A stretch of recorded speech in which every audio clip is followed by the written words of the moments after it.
మాజీ రాష్ట్రపతి, missile man of India APJ Abdul Kalam biopic నిర్మాణానికి అడుగులు పడుతున్నట్లు తెలుస్తోంది. ఈ చిత్రాన్ని నిర్మాత అభిషేక్ అగర్వాల్ నిర్మిస్తున్నట్లు సమాచారం. ఈ సినిమాలో బాలీవుడ్, టాలీవుడ్ నటులు నటించనున్నట్లు టాక్. పాన్ ఇండియా మూవీగా తెరకెక్కిస్తున్నట్లు తెలుస్తోంది. దర్శకుడు ఎవరన్నదానిపై ఇంకా క్లారిటీ రాలేదు. ది మిస్సైల్ మ్యాన్గా భారత సాంకేతిక సామర్థ్యాన్ని ప్రపంచానికి చాటి చెప్పిన అసామాన్య ప్రజ్ఞాశాలి. రామేశ్వరం నుంచి రాష్ట్రపతి భవన్ వరకు, పేపర్ బాయ్ నుంచి ప్రెసిడెంట్ వరకు సాగిన ఆయన జీవన ప్రస్థానం యువతరానికి స్ఫూర్తిదాయకం.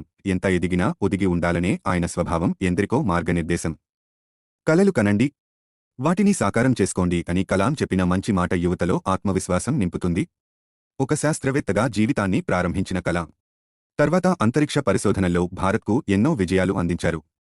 అగ్ని, పృథ్వీ వంటి ఎన్నో మిస్సైల్స్ ఆయన ఆధ్వర్యంలోనే నింగిలోకి దూసుకెళ్లాయి.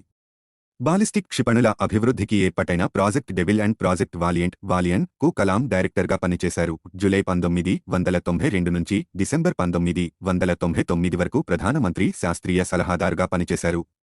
రక్షణ పరిశోధన అభివృద్ధి సంస్థ ముఖ్య కార్యదర్శిగానూ సేవలందించారు.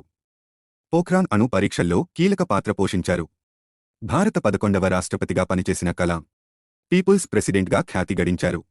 నిరాడంబర జీవితం గడిపి రాష్ట్రపతి పదవికే వన్నె తెచ్చారు. రాజకీయాల నేపథ్యంలో రెండోసారి రాష్ట్రపతి పదవి చేపట్టడానికి ఆసక్తి చూపని కలాం పదవీకాలం ముగిసిన అనంతరం విద్యార్థి లోకానికి అత్యంత చేరువయ్యారు. దేశ, విదేశాల్లో ఎన్నో యూనివర్సిటీల్లో తన ఉపన్యాసాలతో విద్యార్థులను ఉత్తేజపరిచారు.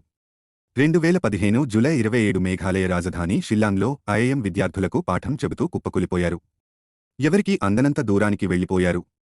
ఈ నిరంతర కృషివలుని దేశ అత్యుత్తమ పురస్కారం భారతరత్న సహా ఎన్నో జాతీయ, అంతర్జాతీయ అవార్డులు వరించాయి. ఐక్యరాజ్య సమితి సైతం కలాం జన్మదినోత్సవాన్ని అంతర్జాతీయ విద్యార్థి దినోత్సవంగా ప్రకటించి ఆయన్ని గౌరవించింది. అలాంటి మహోన్నత వ్యక్తి జన్మించిన ఈ గడ్డపై పుట్టడం మనందరికీ గర్వకారణం. తిరిగిరాని లోకాలకు వెళ్లిన ఈ మహోన్నత వ్యక్తి సేవల్ని భారత జాతి ఎన్నటికీ మరిచిపోలేదు.